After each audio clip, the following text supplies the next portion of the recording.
So, hi guys, good afternoon to all of you. I hope you all are good at your place and I'm very happy to see you again in my session.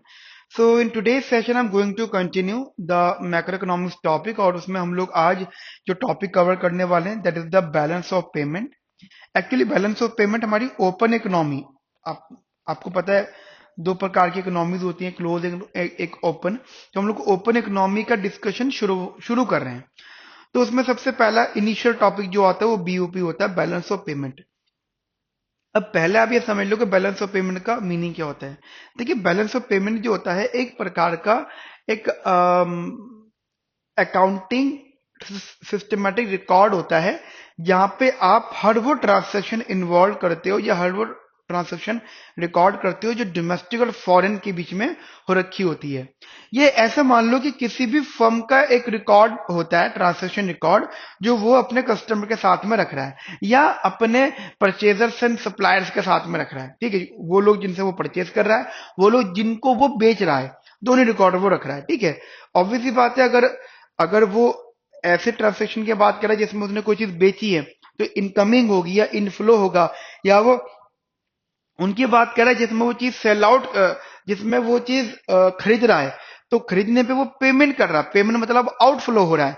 ठीक है, तो हम ये देखेंगे firm के पास कितना पैसा आ रहा है, फर्म के पास कितना पैसा जा रहा है. जब मैं फर्म कह रहा हूं तो वहीं पर आप उसको रिप्लेस कर दो कंट्री से, तो कंट्री को एज अ फर्म बोलो और फॉरेनर्स जो है वो उसके क्लाइंट्स हो गए. अब वो परचेसेस जनरली वो उनको बेचेगा भी, ठीक है, और वो उनसे खरीदेगा भी.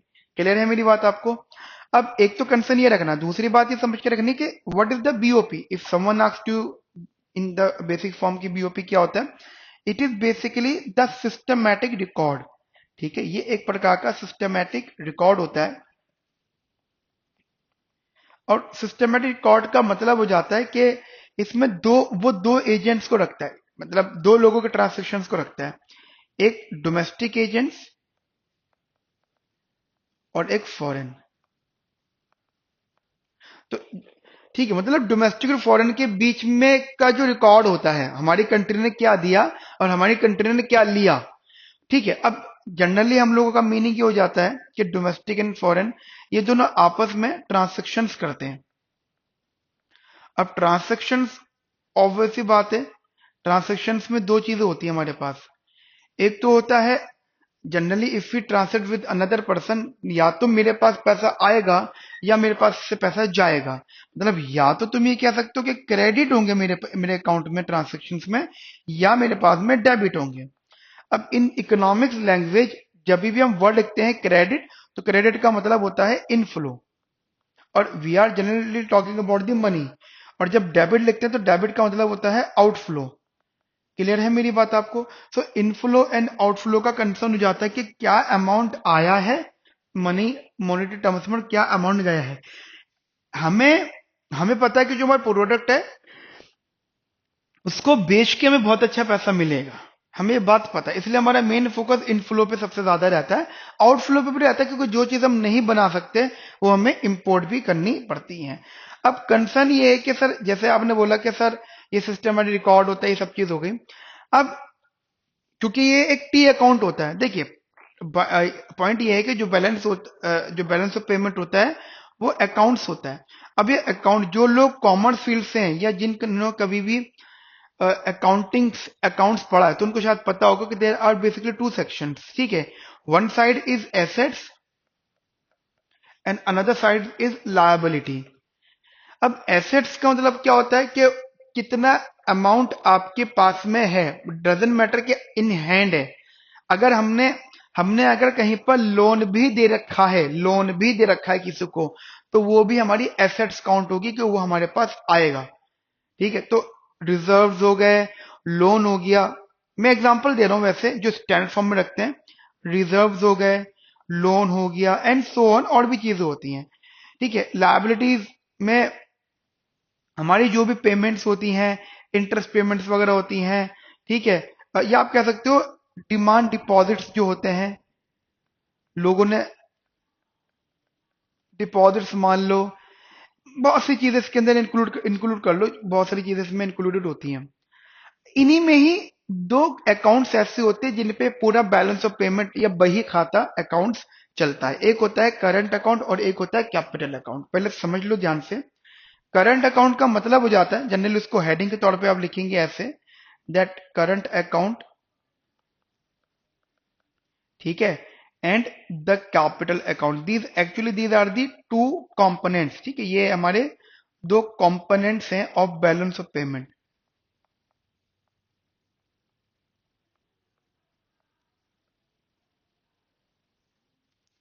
ठीक है, there are two components, one is the current account, ठीक है,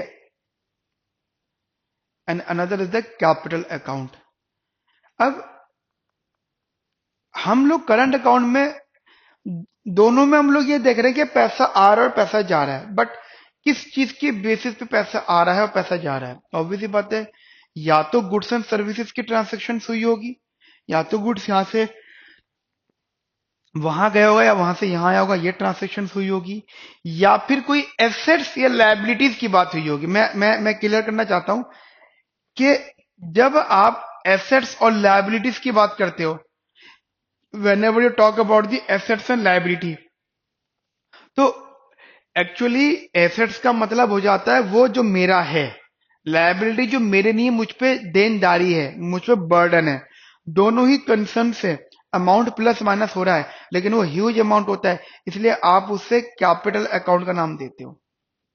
लेकिन वही करंट अकाउंट क्या होता है, जो भी तुमने एक उस अकाउंटिंग ईयर में गुड्स एंड सर्विसेज प्रोड्यूस करी हैं और ट्रांसफर करी हैं, या यूनिलैटरल ट्रांसफर्स की भी मैं बात कर सकता हूं, जो भी तुमने इन सब चीजों की बात करी है उनको जब तुम ऐड ऑन करोगे, ठीक है, तो उसको आप करंट अकाउंट के अंदर इंक्लूड करोगे। एक जो मेन बात आपको याद रखनी है, that is the very important part, कि current produce goods and services, यहाँ पे जो वर्ड है करंट, उसका मीनिंग है कि इस साल जो प्रोड्यूस हुआ है, पिछले साल का नहीं, उससे पिछले साल का कोई भी नहीं, सिर्फ इस साल का। ठीक है, तो ये इस जनरली आप इस बात को अपने माइंड में रखना।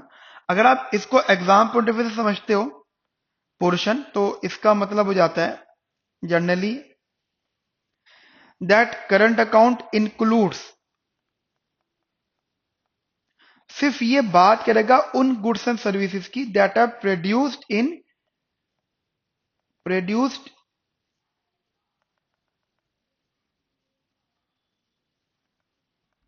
Produced goods and services and unilateral transverse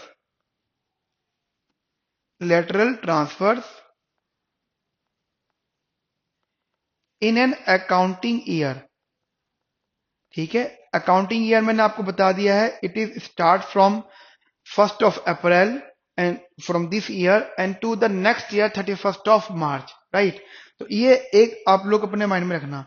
लेकिन जब आप कैपिटल अकाउंट की बात करते हो, तो कैपिटल अकाउंट के लिए एक वर्ड जरूर मेंशन करके रखो जो शायद आपको सपोर्ट करेगा, that it includes all the financial transactions also. ठीक है, इंक्लूड्स ऑल फाइनेंशियल ट्रांजेक्शन्स, इसलिए आप इसको फाइनेंशियल एसेट्स के नाम से भी जानते हो। ठीक है, it is also known as the financial account. ठीक है, so that is financial account. तो जब मैं कहता हूं ट्रांसेक्शन, तो ट्रांसेक्शन का मतलब हो जाता है you are generally talking about the assets. ठीक है, क्योंकि एसेट्स का लेन देन हो रहा है, या तो कोई यहाँ की बड़ी चीज वहां की बात हो रही है, वहां की बड़ी चीज की यहाँ बात हो रही है। तो जब भी तुम यहाँ पे एसेट्स की बात करते हो, क्योंकि कैपिटल अकाउंट में एसेट्स एंड लायबिलिटीज की बात है, तो एसेट्स यहाँ पे दो हो जाती हैं, एक रियल और एक फाइनेंशियल। देखिए, रियल एसेट्स मतलब लैंड, कोई फॉरेनर आके यहाँ पे लैंड परचेज कर रहा है, ठीक है, तो तो पैसा हमारे पास आ रहा है। एक फाइनेंशियल होता है, फाइनेंशियल मतलब स्टॉक्स या शेयर्स। ठीक है, स्टॉक्स मतलब शेयर्स। क्लियर है मेरी बात आपको यहां तक अच्छे से बढ़िया से? What I just I am trying to discuss with you. तो फाइनेंशियल तो रियल होता है यानी लैंड, फाइनेंशियल मतलब स्टॉक्स। वही चीज लायबिलिटीज के लिए भी होती है, that the same thing for the liabilities. ठीक है, अब एक इतनी बात समझ में आ गई। करंट अकाउंट में दोनों को ना साथ में लेके चल रहा हूं, राइट। अच्छा गाइज, वन मोर थिंग, मैं ऑलरेडी जो है स्क्रीन पे लिख रहा हूं, आप उसको नोट भी करते रहना, but also I will definitely provide you the systematic notes. मैं आपको नोट्स भी प्रोवाइड करूंगा जो हमारे पोर्टल पे अपलोड हो जाएंगे। You can read the notes from our portal, ठीक है, आप रीड वहां से कर सकते हो। And my simple suggestion is that के if try, if possible then please try to write these all notes in your copy। मैं ये तो नहीं कह रहा हूं कि एक ही दिन में सारे लिख लो, अपना ये रख लो जैसे ये क्लास हो गई तो अब इस क्लास के नोट्स वहां पे देखो, उसको कॉपी कर लो आप लोग। तो it is very good method to understand your topic, and उसको आप मेमोराइज कर सकते हो till your exam, about the exam also. अब जो करंट अकाउंट होता है वहां पे ना कुछ और भी टर्म्स इंक्लूड होते हैं, जैसे हम लोग यहाँ बात करते हैं net export. Net export current account में आता है। नेट एक्सपोर्ट का मतलब क्या होता है? एक्सपोर्ट माइनस का इंपोर्ट, ठीक है, एक्सपोर्ट माइनस का इंपोर्ट। सिमिलरली एक यहां पर टर्म आता है एनएफआई है, net factor income from abroad. हम लोगों ने जब नेशनल इनकम सीखा था तो तब इसके बारे में पढ़ा था। तो it is basically written as factor income from abroad minus का फैक्टर इनकम टू अब्रॉड, ठीक है, factor income from abroad minus का factor income to abroad. Okay with it. And similarly जब मैं आपसे कह रहा था यूनिलैटरल ट्रांसफर्स, मैंने लिखा है यहाँ पे दैट आई मेंशन इट, ठीक है, मैंने मेंशन किया है।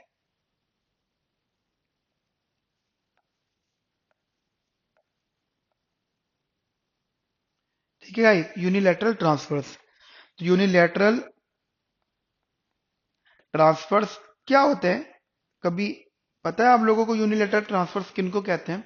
जैसे जैसे अभी कुछ टाइम पहले मुकेश अंबानी के बच्चों की शादी हुई थी, ठीक है, वो कौन है मुझे नाम नहीं पता, ठीक है, उनके बेटे की शादी हुई थी, तो उन्होंने अपने बेटे की शादी के फंक्शंस में फॉरेनर्स को भी बुलाया था। मेरी बात को थोड़ा ध्यान से समझना, फॉरेनर्स को बुलाया था। तो जो फॉरेनर्स हैं उन्होंने शादी में हुए हुए खर्चे को तो पैसे नहीं दिए होंगे, लेकिन उन्होंने डेफिनेटली कोई गिफ्ट दिए हैं। अब वो मनी की फॉर्म में भी हो सकता है, गुड्स की फॉर्म में भी हो सकता है, सर्विसेज की फॉर्म में भी हो सकता है। जैसे एग्जांपल कोई एक्ट्रेस आई, उनने सिर्फ विजिट करा, तो जनरली आप किसी एक्ट्रेस को अपनी शादी में बुलाओ तो बहुत पैसे देने पड़ते हैं उनको, है ना। लेकिन इन्होंने उनको इनवाइट करो, वो भगे भगे आ गए। इंडियन बॉलीवुड, पूरा बॉलीवुड वहां पे चला गया विदाउट एनी मनी, जमीन पे बैठे बेचारे, ठीक है, थोड़ा बहुत उनको गिफ्ट मिले इन रिटर्न, बट मेरा कंसर्न ये है कि वो वैसा प्रोसीजर नहीं था।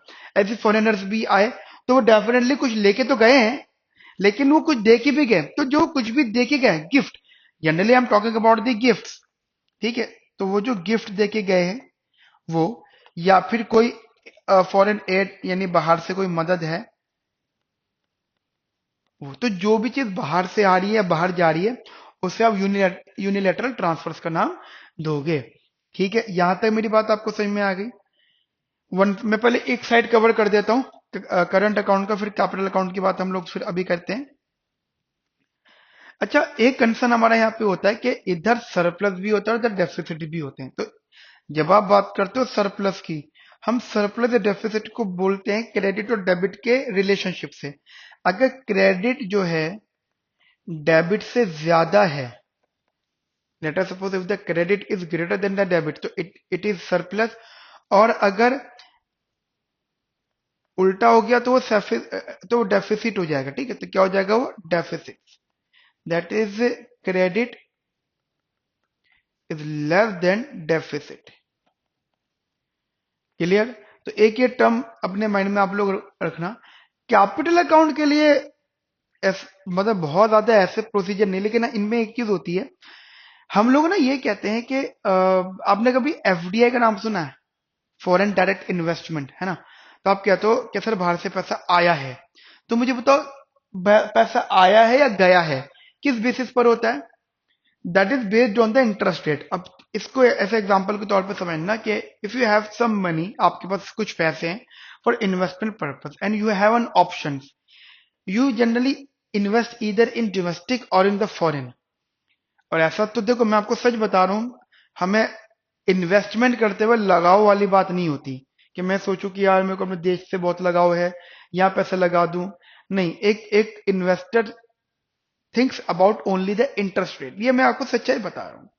इंटरेस्ट रेट, अब वो इंटरेस्ट देखेगा।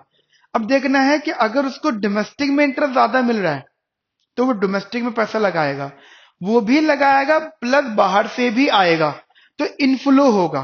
बाहर वाला जो आएगा वो इनफ्लो बोला जाएगा। ठीक है, तो उसको हम जनरली नाम देते हैं सर, यहां पे भी सरप्लस है। ठीक है, जनरली इधर भी हमारा सरप्लस है, लेकिन पॉइंट यहां पे ये होता है कि इनफ्लो जब होता है, उल्टा मान लो अगर फॉरेनर्स ने अपना इंटरेस्ट रेट बढ़ा दिया, बाहर की इन्वेस्टमेंट प्रॉफिटेबल लग रही है, तो लोग बाहर पैसा भेजेंगे, लोग बाहर पैसा भेजेंगे, उसे हम बोलेंगे आउटफ्लो। तो अब आपसे कोई पूछता है कि what is the financial balance या फाइनेंशियल अकाउंट बैलेंस, तो it is basically the difference of inflow and outflow. कितना पैसा आया है और कितना पैसा गया है, और ये सब चीजें डिपेंड करती हैं interest rate of the economy. ठीक है, तो if you talk about the financial account balance,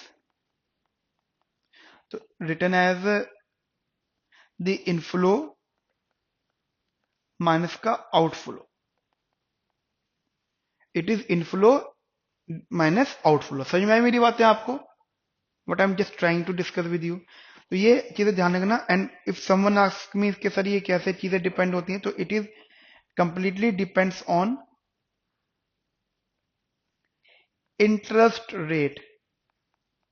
अभी आप आगे चल के डिस्कस करोगे कि सर दो प्रकार के इंटरेस्ट रेट होते हैं। मान लीजिए जैसे मैंने बोला, एक ये हो गया इंटरेस्ट रेट डोमेस्टिक, ये हो गया फॉरेन इंटरेस्ट रेट।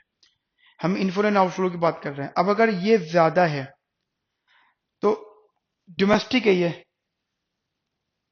ये बेसिकली डोमेस्टिक है। अब अगर ये ज्यादा है, डोमेस्टिक इंटरेस्ट रेट ज्यादा है, तो डोमेस्टिक इंटरेस्ट रेट ज्यादा होने का मतलब है कि ये ज्यादा तो इनफ्लो हो रहा है, और अगर डोमेस्टिक इंटरेस्ट रेट कम है तो ये आउटफ्लो हो रहा है। Okay with it? तो एक ही स्टेटमेंट आप लोग अपने माइंड में रखना। तो these are few very important things. तो हमने अभी दो चीजें सीखी हैं, components of BOP, capital account and current account. Exam point of view से बहुत इंपॉर्टेंट है। अब बात आ जाती है कि सर ये जो करंट अकाउंट कैपिटल अकाउंट है, हम एक वर्ड यूज करते हैं बैलेंस। तो बैलेंस ऑफ पेमेंट आइडेंटिटी किसे कहते हैं? तो just right the heading, balance of payment identity. जब आइडेंटिटी जब करंट अकाउंट और capital account, current account capital account का सम अगर जीरो हो जाता है, तो उसको हम कहते हैं बैलेंस ऑफ पेमेंट आइडेंटिटी। ठीक है, जब जीरो हो जाता है तो उसे आइडेंटिटी बोलते हैं। अच्छा, कैपिटल अकाउंट को फाइनेंशियल अकाउंट भी बोलते हैं, दिमाग में रखना।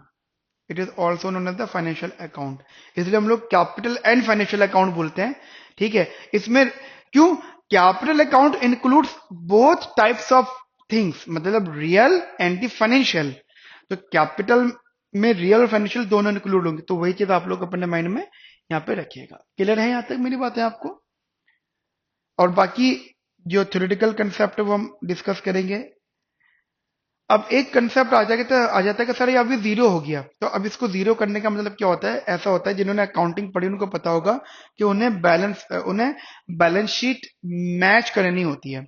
बैलेंस शीट मैच करने का मतलब हो जाता है कि जितना प्लस माइनस हुआ, देखिए अब ये जीरो तब होगा जब करंट अकाउंट के plus minus is equal to zero हो जाएंगे और कैपिटल के plus minus is equal to zero हो जाएंगे। तो जब ये दोनों जीरो हो जाएंगे, क्योंकि these are the accounts, accounts का मतलब ये हो जाता है के क्रेडिट एंड डेबिट। तो अगर वो क्रेडिट और डेबिट दोनों सेम है, so there is no any discrepancy, there is no any error. तो अगर वो सेम है तो उनको आप बैलेंस बोलोगे। तो ये जीरो अगर जीरो होता है तो उसे आप बैलेंस ऑफ पेमेंट आइडेंटिटी बोलते हो। अच्छा, इस डेटा को, इस इंफॉर्मेशन को, इस आइडेंटिटी को कंडक्ट कौन करता है? That thing is conducted by the central bank of any country. ठीक है, देखिएगा, it is conducted by central bank of any country. ठीक है, किसी भी कंट्री का जो सेंट्रल बैंक होता है वो इसको कंडक्ट करता है। अच्छा, अब होता क्या है कि हम लोग ये जैसे सारी बातें कर रहे होते हैं, हमारे पास ना एक एक प्रकार का रिजर्व्स होता है। कोई भी कंट्री, जैसे कोई भी बैंक के पास जब पैसा आता है तो वो उस पैसे का सारा अमाउंट, वो सारा का सारा पैसा तो एज अ लोन नहीं देता है मार्केट में, वो उसमें से कुछ पैसा होल्ड करते हैं एज अ रिजर्व। रिजर्व भी दो प्रकार की होते हैं, एक होता है रिक्वायर्ड रिजर्व, एक होता है एक्सिस रिजर्व। तो जनरल रिक्वायर्ड रिजर्व कंपलसरी होता है तो कुछ ना कुछ तो वो रखते हैं अपने पास, बाकी वो एज अ लोन दे देते हैं। लोन का मतलब होता है कि मार्केट में दे देते हैं। सिमिलरली जब बैलेंस ऑफ पेमेंट की बात कर रहे होते हो तो बैलेंस ऑफ पेमेंट में भी वही होता है कि इनफ्लो एंड आउटफ्लो हो रहा होता है। तो हम जब इनफ्लो होता है तो कुछ अमाउंट एज अ रिजर्व रख लेते हैं, उनको हम कहते हैं ऑफिशियल रिजर्व। ठीक है, उन्हें हम क्या नाम देते हैं? That official reserve.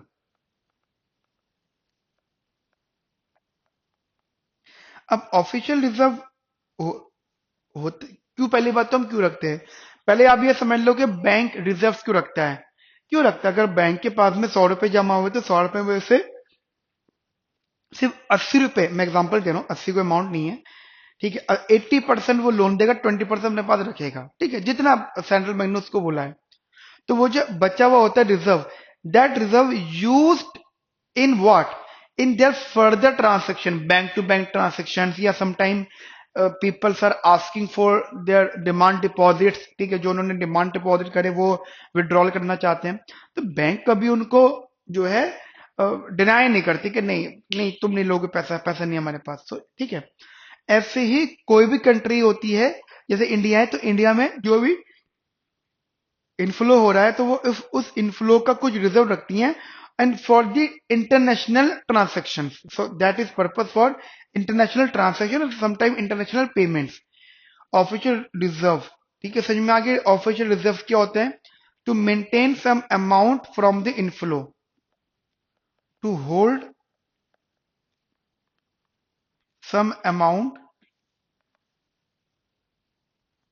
Some portion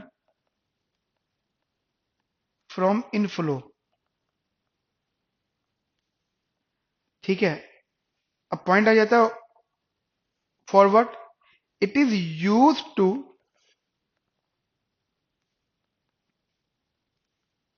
used in international transactions, international transactions. ठीक है, अब एक कोई पूछता है कि सर ऑफिशियल रिजर्व क्या मतलब, क्या क्या चीजें होती है, तो एक तो मैं आपको बता देता हूँ, एक तो होता है जो फॉरेन करेंसी डॉलर से आपकी बात, या दूसरी कंट्री की करेंसी, सॉरी, आपके पास अगर आती है, ठीक है, इनकेस अगर आती है तो उसका रिजर्व आप अपने अपने पास रख रहे हो, ठीक है। दूसरा गोल्ड, तीसरा स्पेशल ड्राइंग राइट एसडीआर, तो तीनों होते हैं। तो लिखिएगा it includes, number one foreign currency, ठीक है, number two gold, and number three special drawing rights.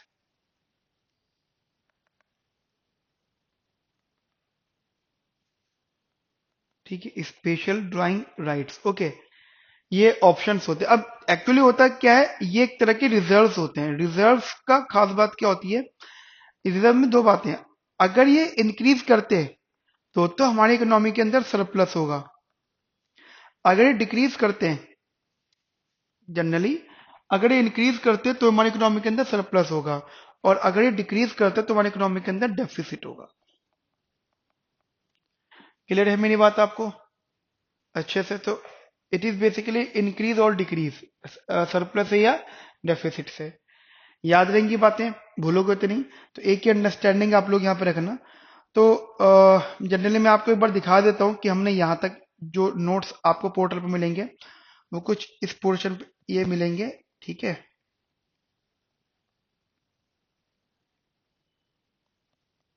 ये सारे नोट्स आपको पोर्टल पे होंगे गाइस, मैं यहाँ से दिखा देता हूँ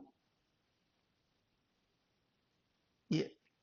so this is the statement जो कि मैंने आपको बताई है अभी। जो मैंने बताया है वो ये नोट्स आपके बिल्कुल सिस्टमेटिक वे में नोटेड है। ये एक्चुअली लास्ट ईयर के डिक्टेटेड नोट्स हैं जो मैं लिखता था, और वो मैं अब आपको यहाँ पर पोर्टल पे प्रोवाइड कर दूंगा, और जितनी भी चीजें मैं आपको नॉर्मल फॉर्म में एक्सप्लेन करूंगा, ठीक है। So you can basically study from these notes that balance of payment is a systematic record of all economic transactions between the residents of a country and residents of world during an accounting period। ठीक है, inflow होता है तो credit बोलते हैं, तो ये plus include कहते हैं। आउटफ्लो होता है, डेबिट होता है, तो ये माइनस टर्म यूज करते हैं। दो कंपोनेंट्स थे, current account, capital account. Capital account and financial account दोनों को कंबाइंड आप रखते हो। फिर करंट अकाउंट की डेफिनेशंस और जो जो चीज इसमें पार्ट होते हैं, net export of goods and services, net income from abroad and net unilateral transfers. ठीक है, बस एक चीज ध्यान रखना, यहाँ पे गुड्स एंड सर्विसेज की सेल परचेज नहीं होती। Very important part, there is no any purchases और sale of any goods and services. Okay with it, तो ये आप लोग अपने माइंड में रखना। ऐसी करंट अकाउंट जनरल एक्सप्लेन किया गया है। फिर कैपिटल अकाउंट है, ठीक है, and balance of payment identity है। तो एक्चुअली मैंने इसको बड़ा सिस्टमेटिक वे में लिखा है। ये वाले नोट्स तो आपको क्लास में नोट डाउन करना है, ठीक है। What ever the note I generally right for you in the class, ये आपको क्लास में नोट डाउन करना है, रिवीजन पर्पज से रखने हैं। और ये वाले नोट्स हैं आपको याद करके रखने हैं, ठीक है। अब इसमें एक पार्ट आता है that is the statistical discrepancy. ठीक है, ये जनरली एक मीनिंग समझ लो, बाकी तो आप नोट्स में से इसको रीड कर सकते हो। That the statistical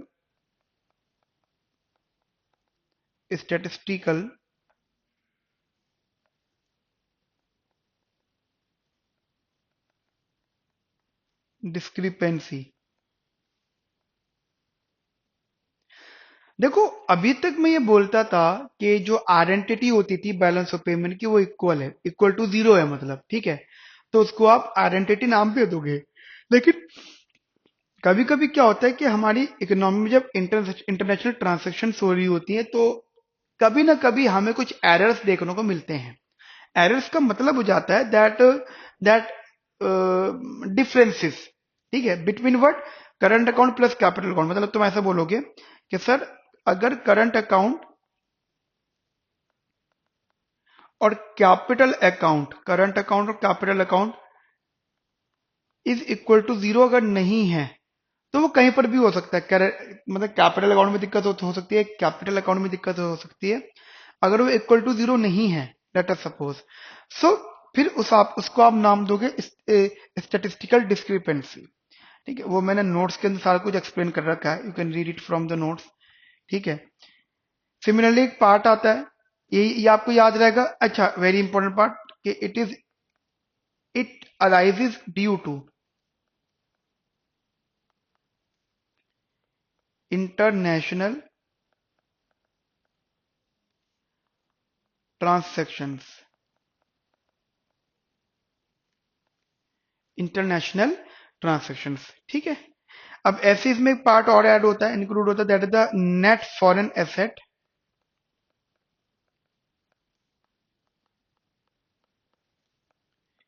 and balance of payment. Net foreign assets and balance of payment. Net foreign assets and balance of payment. देखिए, पहली बात तो ये हो जाता है कि जो नेट फॉरेन एसेट्स होता है, it is actually the part of a national wealth, ठीक है, of home. You can also say that कि it is part of national wealth of a country, ठीक है। अब हम इसको कैसे डिनोट करते हैं, देखिए, कोई भी फॉरेन एसेट्स जो होम कंट्री के पास में है, ठीक है, कोई भी फॉरेन एसेट जो होम कंट्री के पास में है। अब आप कहते हो सर कैसे, तो अब जैसे मुकेश अंबानी है, या बड़े बड़े लोग हैं, बिलीनियर्स है, मिलीनियर्स है, इन्होंने दूसरी कंट्रीज के स्टॉक, शेयर्स, वहां की इन्वेस्टमेंट प्लान्स, प्रॉपर्टीज ले रखी है, ठीक है। तो वो है तो हमारे सिटीजन्स का, मतलब अकाउंटिंग में उनका तो पार्ट है वो। तो हमारा मतलब कंट्री का, ठीक है। तो you are talking about that it is a difference of foreign assets which is held by country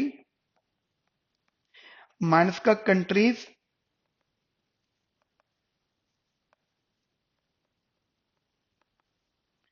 foreign liabilities. ठीक है, तो एक ये चीज आप लोग अपने माइंड में रखना, but sometime there is a change. यहाँ पे कभी कभी आपको चेंज देखने को मिलता है, there is sometimes a change. ठीक है, कैसे चेंज की हम बात कर रहे हैं? अगर इकोनॉमी के अंदर प्राइसेस चेंज होते हैं तो हमारा नेट फॉरेन एसेट्स और एनबीओपी चेंज होगा। भाई इंडियन के पास कोई फॉरेन में कोई एसेट है, अब इकोनॉमी, उनकी इकोनॉमी के अंदर प्राइस फ्लक्चुएशंस हो रहे हैं, तो डेफिनेटली इसके अकाउंट में फ्लक्चुएशंस होंगे। दूसरा ये भी हो सकता है कि हमने कोई न्यू एसेट एक्वायर कर ली हो या कोई लाइबिलिटी क्रिएट कर दी हो, तो भी चेंजेस आ सकते हैं। तो यू कैन से दैट हमारे इकोनॉमी में चेंजेस भी आएंगी, changes in net foreign assets and balance of payment. तो there is a change because due to two reasons. ठीक है, number one, due to change in prices, due to change in prices. ठीक है, and second है that acquire